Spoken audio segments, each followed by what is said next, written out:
सुरेखा बाहेरून घरात आली आणि तेवढ्यात तिचा मुलगा शरद शाळेतून आला आणि येताच तो आपल्या आईवर जोरजोरात ओरडू लागला. आई, तुला चांगलं माहीत होतं की मला गवारीची भाजी अजिबात आवडत नाही आणि तरीसुद्धा तू माझ्या डब्यात तीच भाजी दिलीस. शाळेतल्या डब्यात गवारीची भाजी दिली ती दिली, वर आता घरी आल्यावर सुद्धा तीच भाजी अजून शिल्लक आहे. आता काय तीच भाजी पुन्हा रात्रीच्या जेवणात खायची का? मला तर खूप जोरात भूक लागली आहे. घरात काहीच खायला पण नाही आणि तू माझ्यासाठी दुसरं काही बनवलं पण नाहीस. एकतर शाळेत सरांनी खूप त्रास दिला आणि आता घरात तू. तेवढ्यात शरदची मोठी बहीण श्वेता आपल्या खोलीतून बाहेर आली आणि म्हणाली, आजचा तर दिवसच खराब आहे. तू माझ्यासाठी काही फळं देखील आणली नाहीस. तुला तर माहीतच आहे की मी सध्या वजन कमी करत आहे. तुझ्याच्याने कुठलंच काम नीट होत नाही. आता शरद देखील तिला साथ देऊ लागला आणि तो म्हणाला की तू बोलतेस ते अगदी बरोबर आहे, कारण बाबासुद्धा हेच सांगत होते की तुमची आई कोणत्याच कामाची नाही. एक काम काही तिच्याच्याने होत नाही. आता राहिली सायली कसं सुरेखाच्या सासूने येऊन पूर्ण केली. ती म्हणाली की माझा मुलगा कधी चुकीचं बोलू शकत नाही. बघितले तर 2च मुले आहेत तुला, त्यांच्या गरजासुद्धा तू नीट पूर्ण करत नाहीस. मी तर किती दिवस झाले तुला सांगते आहे की माझे गुडघे आणि पाय दुखतात, थोडं औषध आण, माझा चष्मा नीट करायचा आहे. पण तुला तर त्याच्यासाठी सुद्धा साधा वेळ मिळत नाही. किती उशीर झाला, तू बाजारात गेली होतीस, ती आत्ता आली आहेस. तुला फक्त पैसे खर्च करायला पाहिजेत. माझा मुलगा मरमर मरतोय आणि तू पाहिजे तसे पैसे उडवते. आपल्या आजीचे ते बोलणे ऐकून शरद आणि श्वेता दोघांना देखील हसू आले. हे बघून सुरेखाला खूप राग आला, पण ती काही करू शकत नव्हती. आधीच सुरेखा बाहेरून खूप थकून आली होती आणि त्यात मुलांवर तिला अजून तिची एनर्जी वाया घालवायची नव्हती. ती तशीच पुढे किचनमध्ये निघून गेली. तिने थोडं पाणी प्यायला घेतलं आणि मग तिच्या पिशवीतून तिने तिच्या सासूचा चष्मा बाहेर काढला, औषधाची बाटली काढली. हे सगळं घेऊन तिने आपल्या सासूच्या समोर ठेवले. मग तिने फळं काढली, ती नीट स्वच्छ धुतली आणि समोरच्या जाळीच्या भांड्यात ठेवून दिली. काही भाज्या आणल्या होत्या त्या आणि फळं चिरून छान मिक्स करून तिच्या मुलीला श्वेताला नेऊन दिली. त्यानंतर ती तिच्या खोलीत गेली. आता बाहेर तिची सासू बोलू लागली की जरा कुठे काय बोललं की तुमची आई लगेच तोंड फुगवून बसते. माझे काम करून माझ्यावर काही मोठे उपकार केले नाहीत तिने. हे सगळं माझ्या मुलाच्या पैशातूनच तर आणलं आहे. हेच सगळं जर तिने या अगोदर केलं असतं तर आम्ही तिला बोललो नसतोच. उगाच आमच्या डोक्याला ताप दिला हिने. सुरेखाची सासू आता आपली चूक लपवण्यासाठी सुद्धा तिलाच दोष देत होती. आपल्याच घरात सुरेखाची काय अवस्था आहे हे आपल्या लक्षात आलेच असेल. तिची अवस्था म्हणजे कोणीही यावे आणि टपली मारून जावे अशी झाली होती. आता तुम्हाला तिच्या नवऱ्याची ओळख करून देते. सागर हा तिचा नवरा. घरातल्या बाकी सदस्यांची वागणूक तर तुम्ही बघितलीच, मग सागरकडून तरी वेगळी अपेक्षा कशी करणार, नाही का? संध्याकाळी ऑफिसमधून सागर घरी येताच दिवसभराच्या बातम्या जणू त्याच्या आईने त्याला सांगितल्या. तिने सांगितले की सुरेखामुळेच आज त्याच्या मुलांना नीट खायला मिळाले नाही आणि बाजारातून तिला यायला खूप उशीर झाला, त्यामुळे मला औषधसुद्धा वेळेवर मिळाले नाही. एकतर ऑफिसमध्ये त्याच्या साहेबाकडून त्याला झापले गेले होते आणि त्यात घरी आल्यावर सुरेखाच्या चुका कानावर पडताच सागरचा पारा चढला आणि सगळा राग तिच्यावर निघाला. तो म्हणाला की तू घरात बसून दिवसभर करतेस तरी काय? मी दिवसभर तिकडे कामावर साहेबाचा ओरडा खातो आणि इकडे घरी आलो की तुझ्या चुका ऐकायला मिळतात. काही कामाची नाहीस तू.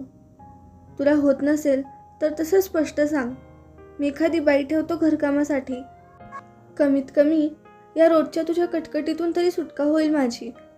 सुरेखा आणि सागरच्या लग्नाला आता जवळजवळ 15-16 वर्ष झाली होती, पण तिने लग्नानंतर आत्तापर्यंत फक्त तिचा नवरा, मुले आणि सासूच्या नातेवाईकांना खुश करण्यातच आयुष्य घालवलं होतं. आता आजसुद्धा हे सगळं ऐकून तिच्या सहनशक्तीचा अंत झाला. ती कुणालाच काही बोलली नाही. पण मनातल्या मनात तिने काही गोष्टी ठरवल्या होत्या. आता तिचा निर्णय झाला होता. तिने 2-4 ठिकाणी फोन केला. मग रात्रीची सगळी कामं पूर्ण करून ती झोपी गेली. आज सकाळी पुन्हा रोजच्यासारखा सुरेखाच्या घरातून सागर, त्याची आई आणि त्याची मुले या सगळ्यांच्या ओरडण्याचा आवाज येत होता. आई, मला दूध आणि उकडलेली अंडी पाहिजेत. सुरेखा, माझ्यासाठी आज शिरा बनव. सुरेखा, मला नाश्ता दे. आणि डबा भरलास का माझा?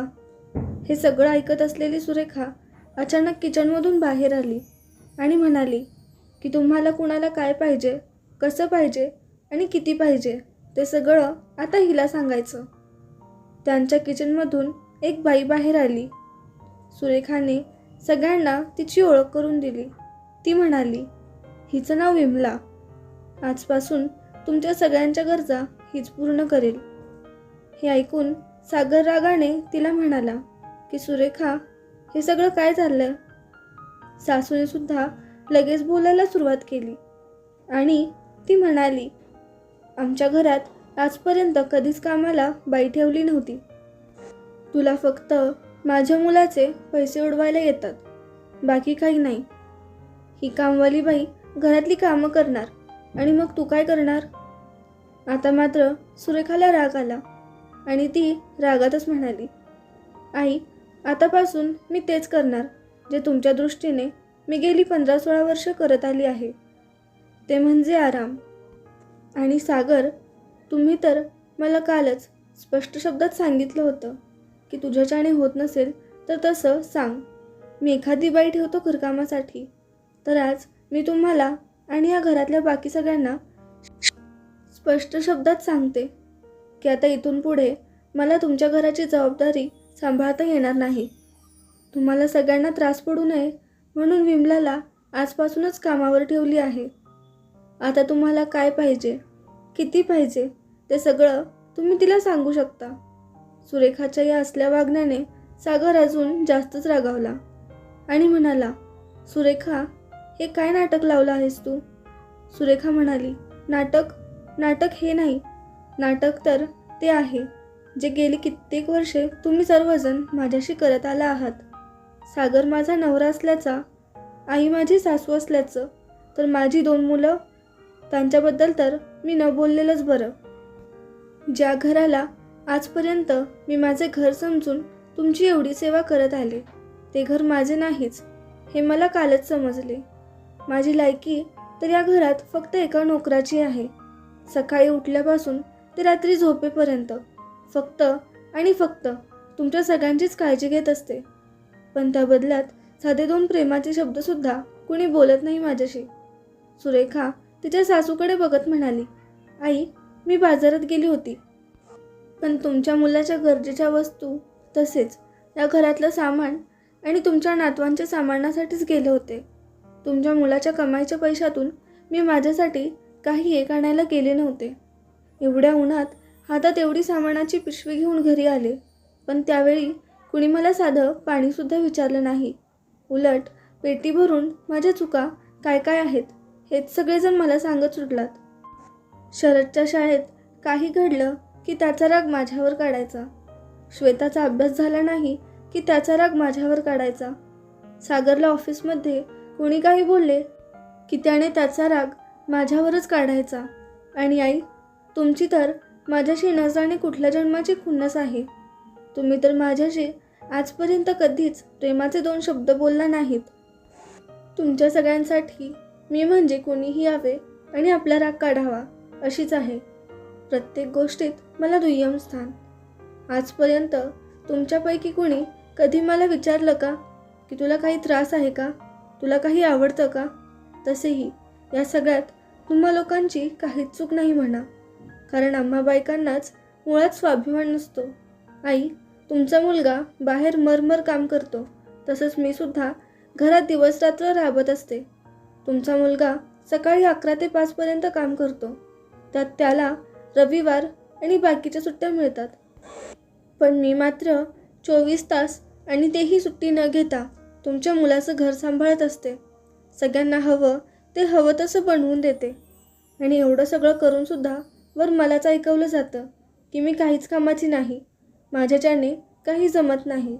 त्यामुळेच मी आज आत्तापासूनच तुमच्या घराची जबाबदारी सोडून देत आहे. असे बोलून सुरेखा आपल्या खोलीत जायला निघाली. तेवढ्यात तिला काहीतरी आठवले म्हणून ती माघारी वळली आणि सागरला म्हणाली की एक स्त्री आपलं पूर्ण आयुष्य हे घराला घरपण आणण्यासाठी सतत झटत असते, पण त्याच्या बदल्यात तिला फक्त एवढंच पाहिजे असतं, ते म्हणजे प्रेमाचे 2 शब्द आणि थोडासा मान. मी एकटी या घरातल्या सगळ्यांची काळजी घेते, पण तुम्ही सगळेजण मिळूनसुद्धा माझ्या एकटीची काळजी नाही घेऊ शकलात. हे ऐकून त्या घरातल्या सगळ्यांच्या माना आता शरमेने खाली गेल्या होत्या. तसं बघायला गेलं तर सुरेखा खरंच बोलली होती, कारण तिला सगळ्यांनीच गृहीत धरले होते.